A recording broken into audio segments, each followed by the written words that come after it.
activities ya sa team namon, may kami activity no as personal individuals as in private practice no psychiatrist, and ang husband ko kay lawyer man siya.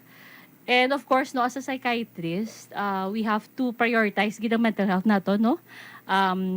There's no health without mental health. So madamo gid nga mga physical conditions or medical illnesses nga ga-start man sa mga mental health conditions. So I hope nga ma-prioritize gid naton kag ako si Doc Von Divesa nga isa ako ka-qualified man bi nga candidate no. For health gid yang target ko gid ya. Siyempre may health no.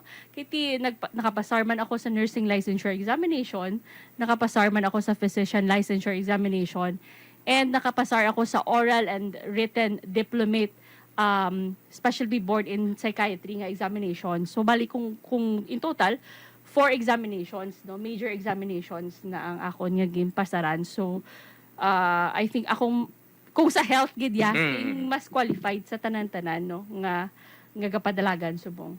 And I'm part of the team no sa Team Sulong Gugma. Bo, salamat gid doktor. So kabay pa sa mga tagpalamati naton, mahimbisan nyo gid sing maayo ang grupo sang Team Sulong Gugma. Kay kun amo ni ang ibutang ninyo sa konsiho, mga kabyanan naton, amo ni ang magabulig sa kay Congresswoman Jamjam Barunda. Kag kun si Congresswoman Jamjam Barunda naman, amo ang magabulig sa aton sa bilog nga syudad sang Iloilo